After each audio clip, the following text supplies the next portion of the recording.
From the Ticats Audio Network, this is the Ticats This Week with RJ Broadhead and Luke Tasker.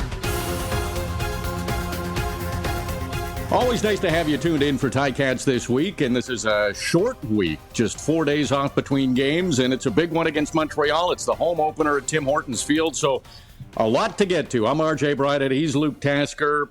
Luke, an 0-2 start for the Tiger Cats. There is some panic among fans, and I was at practice this week. Some media members are very concerned. How about you? How are you feeling about this 0-2 start? Oh, just so long as you don't start saying must wins yet when we're still in June here. I'm not even there yet, so yeah. I'll tell you what I think after, but I want to get your opinion first.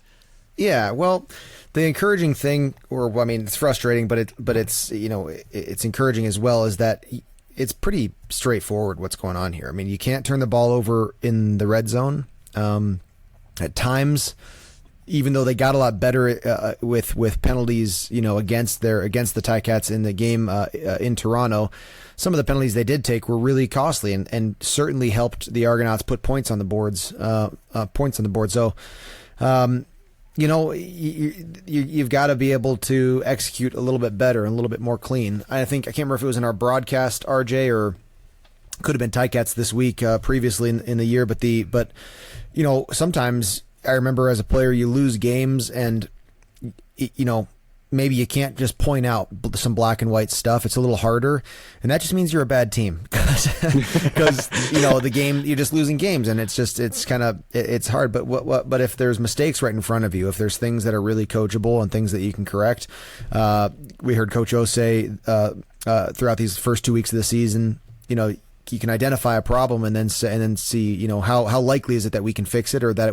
that the problem will happen again. And if the answer to that is yes, it's fixable and it's probably not going to happen again, then there's an answer right there for you. So I certainly think that it's well within the realm of possibility that we get to Labor Day and these two first games are far behind us and far away from our minds. But they've got to fix them, and we know from last year that that we had an ongoing, for instance, turnover problem that didn't go away the whole year, and so and then unfortunately you talk about it the whole year. Yeah, and it's sort of resurfaced. I just want my thoughts on the 0-2 start. I'm not going to get into the must-wins at this point. I had a good chat with Tunde Adeleke. He's been around for a long time, and slow starts are kind of a thing. I went back to 2021. Tiger Cats started 0-2, and they won the East Championship.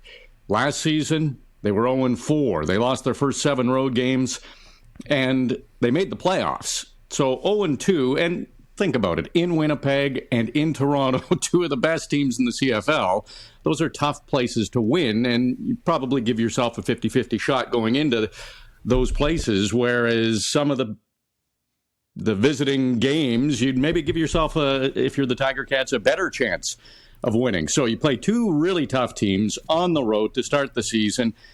But I do think this game on Friday at 7:30 at Tim Hortons Field against Montreal is very important. I won't say must win, but all of a sudden Tiger Cats win that game and all is good, don't you think? Yeah, in a sense it is. I mean, you've beat an East Division opponent, and you've sort of got yourself out of the early season slump.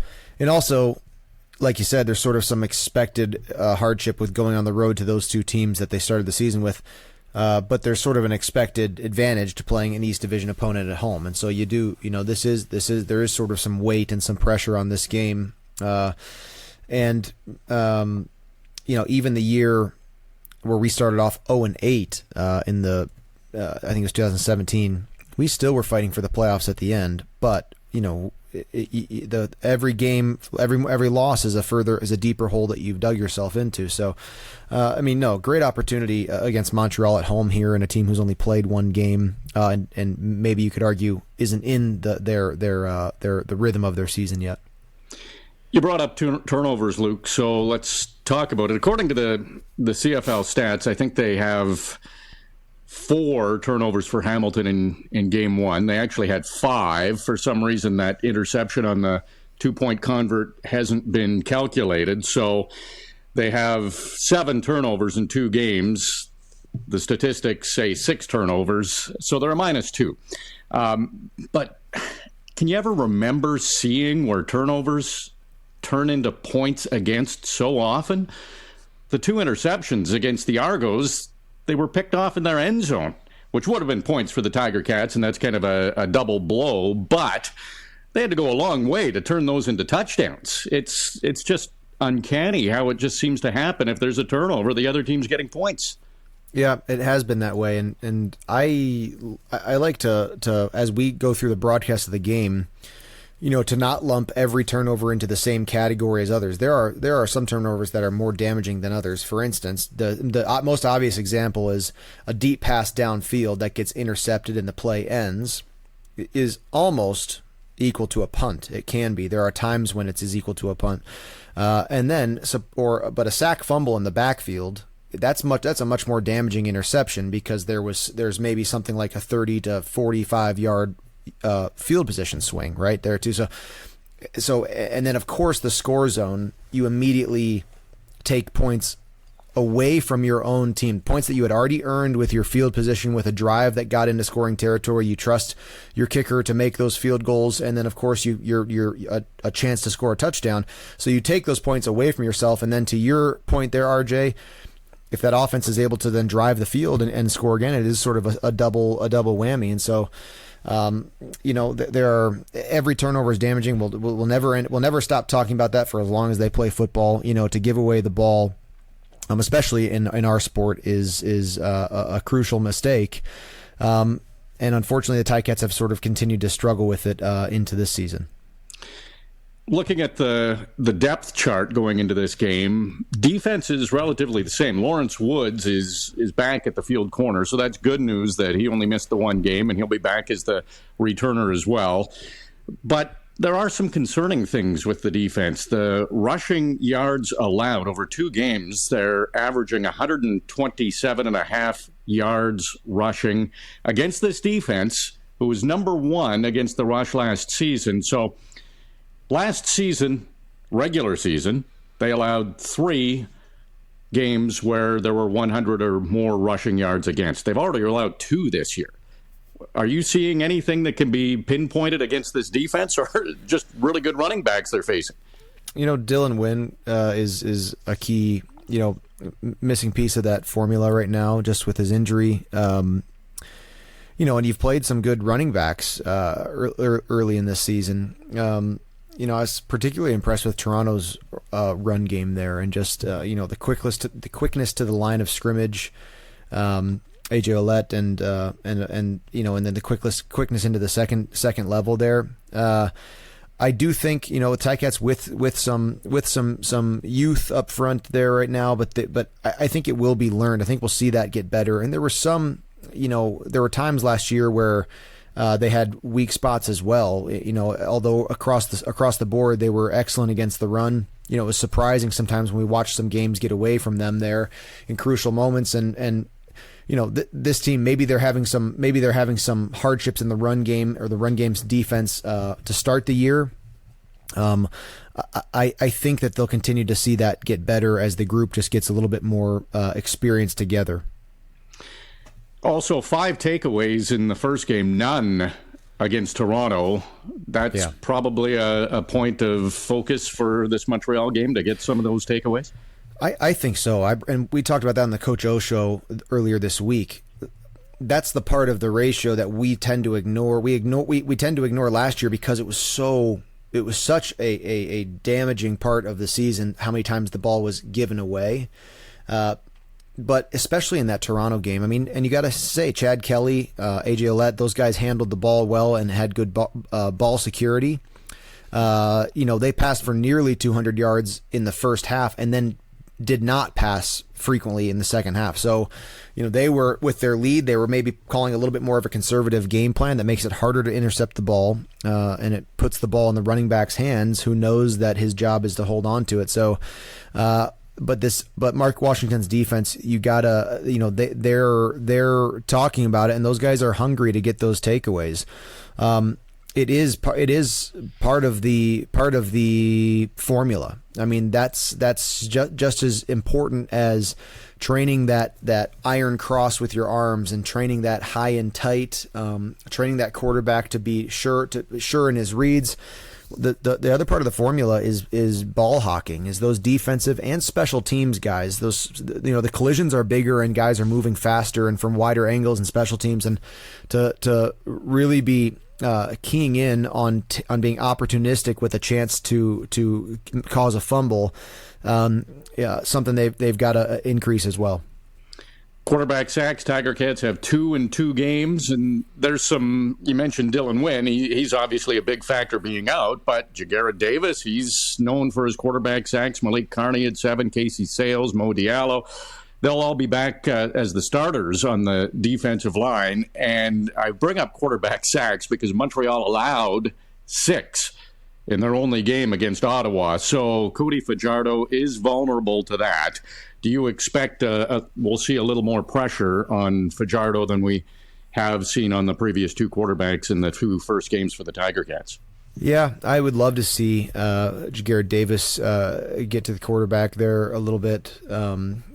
Casey Sales has been doing just about every job there is to do on the football field for the first 2 games. So, and the young guys, unfortunately, we've seen a lot of penalties from that group up front there as well in the games that have been costly.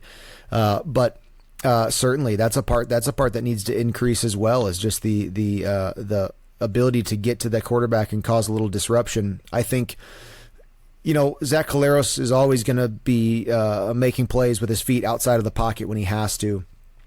We saw a little bit of that as expected, but I do think Chad Kelly looked, for the most part, he had some time. He was making some pretty calm throws in that first half. Like I said, they didn't throw. They really got away from the passing game in the second half there, but certainly something that you'd like to see increase there, and to have Cody Fajardo not be able to comfortably go first, second, and sometimes third read, but just be able to take a peek and have to make a decision. And that goes hand in hand with the previous topic that we were on, is turnovers. If an uncomfortable quarterback is just going to turn the ball over more frequently. Well, we'll see what happens on Friday at 7:30 against the Montreal Alouettes. And be sure during Tiger Cats pregame, so that'll start at 6:30 Eastern Time on the Ticats Audio Network with Bubba O'Neill and Andy Fantus. Every home game, we'll run a Greenworks Listen to Win. So it's every game, but this one coming up will be at 6:30. Fans need to listen for the keyword and go to ticats.ca/Greenworks to enter. And this week, one lucky listener, this is a good one, Luke, they'll win a Greenworks 80-volt, 21-inch power push mower and a 16-inch string trimmer courtesy of Greenworks. You and I talk about all the work we're doing, landscaping, and it never Fence ends. posts, it's everything. Yeah, a nice new whippersnipper. I love it. What a cool prize. The equipment, having good equipment makes the job way easier, and Greenworks will be great. So be sure to listen to Tiger Cats pregame. Get that keyword, and then go to ticats.ca/Greenworks and enter. That's pretty good. You listen to the game, you enter, and you win. You don't have to wait for months and months and months. So that would be a nice little prize. One thing with the Tiger Cat statistics, as I go through, in 2 games, they have 1 field goal attempt. That was successful. That was in game 1, Seth Small, and 1 one-point convert attempt. Again, successful. Again in game 1 by Seth Small. He was put on the suspended list. Mark Leggio came in game 2. Could the Tiger Cats have gone without a kicker in game 2, Luke? No field goal attempts or one-point convert attempts. I guess it depends how well Bailey Flint can kick off. But but yeah, that was really an unusual thing. They were down behind early, and so the 2-point conversions started happening, and then you couldn't get off of that string of 2-point conversions. So yeah, really bizarre. I mean, and I think there was only 1 field goal from Toronto as well. Yep. 1 3-point field goal from Toronto as well. So yeah, that was an unusual game. Yeah, I wonder how frequently that's happened. And you're right, it was late, so it was almost looking like there'd be no field goals in the game. Yeah. And we'll see, because that's been a sort of a position group that's gone through some turmoil through preseason into training camp, and we'll see what happens. But Legio did what he was called to do, even if it wasn't really a normal game of responsibility. Yeah, well, it's not a full week of practice, but getting a few days of practice in anyway will probably make him feel a little more comfortable. He'll be the kicker for the Tiger Cats. And part of that too is in the first week, the Ticats had 2 penalties for kicks out of bounds, and so it's not that it shouldn't go unsaid it's not like that's an easy job for the kicker to do. It's expected, and oftentimes is done well with to no praise, But Legio stepped in and took care of handled the kickoff responsibilities well. Okay, so I mentioned earlier that the defense, not a lot of changes. Lawrence Woods back in at fieldside corner. Offense, a lot of changes. Coach O announced on Tuesday, first day of practice after the game, that Bo Levi Mitchell will not start. He might dress, unlikely to play, but being a gamer and a guy who wants to be involved, he'll probably be on the sideline. At least that's expected. The starter will be Matt Schultz. I'm excited, Luke. He came in and tore it up in the last 6 minutes against Toronto. Went 13 for 14 for 115 yards, threw a touchdown and a 2-point convert. This is a real opportunity for Matt to go in there and show what he can do. Are you excited to see him? Well, I am excited. It is additional back to the world of quarterback controversy of the Ticats, which I kind of thought we weren't going to be in anymore. But I'm really excited to see Matt Schultz play. I'm a big fan. I mean, I really enjoy watching him.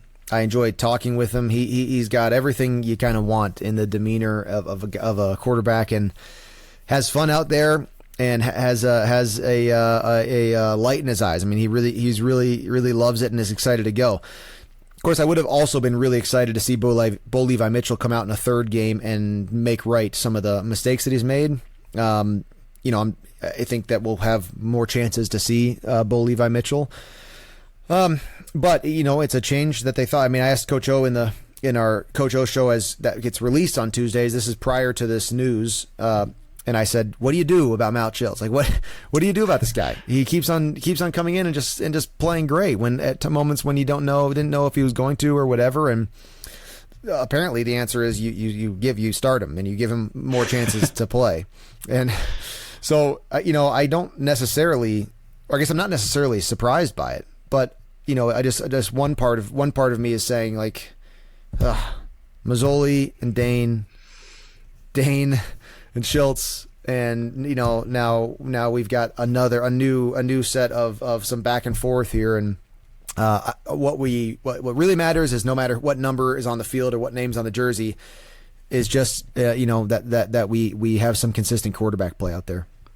Yeah, and he'll be motivated too. He started his career with Montreal, and I talked to him before the regular season started, and he prepares as a starter for every game. And I thought his line was good. We said it in the broadcast. He said, "If I don't come into the game, that's great. Everybody's healthy and everything's good. If I do, that's great, because I'm prepared and I'm ready to go." So it's just a great mentality, and he's got some time to prepare for this game against Montreal. But man, he made it look easy when he came in.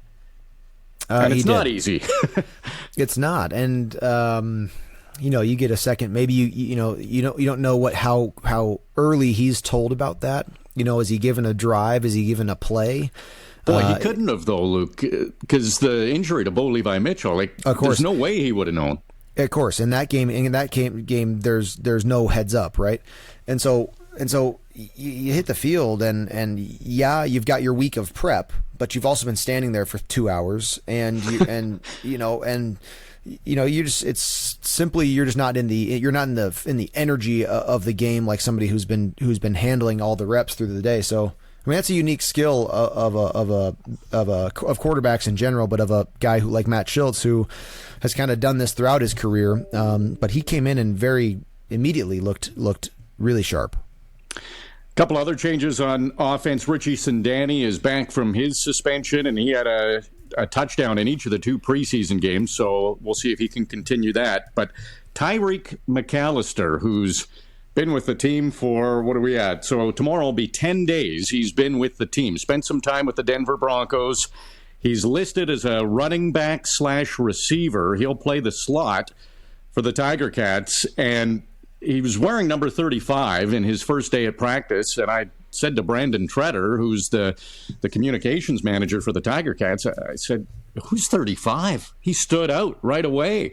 And a lot of times guys come in and, oh, you had a new player. I didn't even notice in practice. You got 50, 60 guys out there. Yeah. But he really stood out, and an opportunity arises, and obviously the coaching staff likes him. If after 10 days he's in the starting lineup, are you excited to see what he can do? Yeah, and who knows? The identification of a running back / receiver is kind of exciting of its own. You can imagine a lot of interesting stuff that gets done there. And I remember years with Speedy B, actually, who is alumnus of distinction for this week, and that'll be cool to see him out there on the field. But I remember years sort of in his transition from a pure returner to a pure returner and sort of special package type of offensive player into receiver. There was a lot of cool things that we did with Speedy B too, with just motions and in and out of the backfield, and maybe that's something that they have planned for this, but we'll see. New face and seems to have some skill and some speed, so we'll see. Speaking of Speedy B, brought back the old Task and Two show. You and Andy with your teammate Brandon Banks. How was that chat? Great. Speedy's just a great one, and he's doing well. Seems like did not say affirmatively that he was done playing football. Who knows? I asked him if I gave you 4 weeks, could you get back on the field, and be ready to go? And he said, I could do it right now. He said he's training. Well, he's got a gym, and that's what he does right now. He's helping a lot of young guys with their to train to get ready for high school and college, and train to go on to play professionally. And he's speed training and helping guys with the gym and stuff where he is, and good for him, man. He's speaks very highly of his time in Hamilton, and it'll be fun to see him out there. I think autographs before the game for sure, and then I think we're going to have him on the show. Andy and Bubble interview him, and he'll be on the field. So great to have Speedy B back in Hamilton. Yes, really good, and we'll see if he surfaces again as a player. I know when it was released, I think the social media group at the Tiger Cats put he's back, and a lot of people's initial reaction was, holy cow, Speedy B's coming back. But it is alumnus of distinction as far as we know going into this game. But we'll see if he does make a comeback. The offensive line, Luke, it's been going into the season on paper, it looked great. And all of a sudden the injuries are mounting. You look at that injured list for the Tiger Cats, and there's 4 or 5 offensive linemen on there. They have activated Chris Van Zyl, maybe quicker than they wanted, who knows, but he was ready to get back in. Dayton Black, their first pick in this past draft, will get his first start. He pretty much played the whole game after Coulter Woodmansey got injured pretty early against Toronto, but this will be his first start.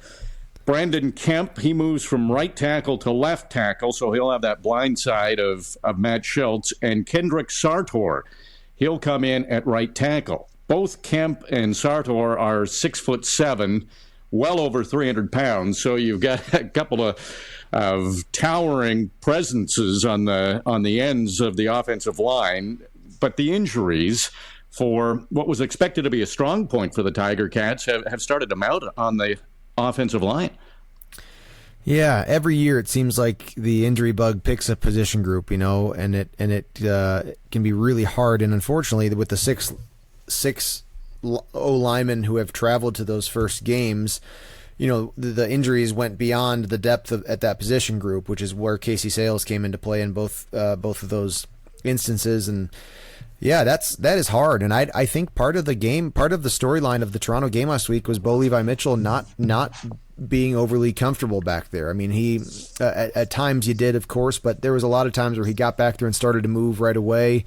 And like we discussed already, an uncomfortable quarterback who's forced to make quick decisions is more prone to error. And so you just hope that the 5 that start at home, against Montreal will be the 5 that finish. That goes a long way for a successful game plan. All right. This is game 3 of the season, first home game. What does that mean going back to Tim Hortons Field for the Tiger Cats? Well, as a player, it's a breath of fresh air. Like you kind of feel the load drop off your shoulders when you start to get ready for your prep for this game. That day 3 into day 4, day 3 being, yesterday, Wednesday, day 4 is Thursday.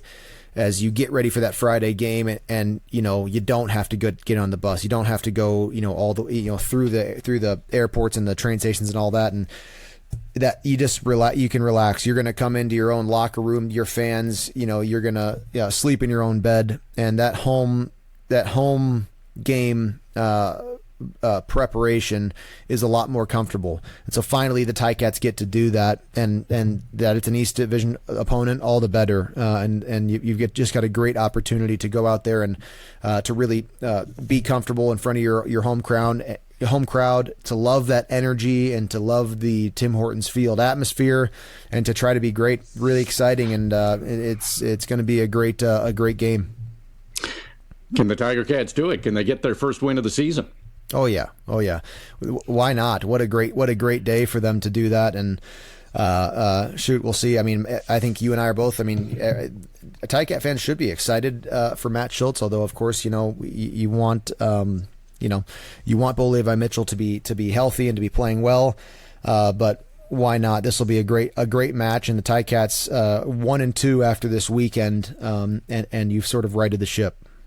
Yeah, and they would be tied for the most wins in the East Division. Toronto plays on Sunday, but it's definitely an important victory. Looking forward to seeing you at Tim Hortons Field, Luke, and it's a big game. Not a must-win yet, but pretty important. Yeah, absolutely. Looking forward to it, RJ. I'll see you there. So the game starts at 7:30. You can listen on the Ticats Audio Network. Myself and Luke will have the call. 6:30 is the pregame with Andy and Bubba. And, of course, Courtney Stephen and Mike Daly will have Ticats Game Day leading into the show. So they'll break things down from their perspective, the players' perspective. Always interesting to hear them. Hope you can be at the game and cheer the Tiger Cats on at Tim Hortons Field. If not, be sure to listen on the Ticats Audio Network. It's been another busy week for your Hamilton Tiger Cats. Luke Tasker and RJ Broadhead have covered it all, and now we would like to hear from you. Email us anytime at gameday@ticats.ca. Subscribe to the Ticats Audio Network on Spotify or wherever you get your podcasts.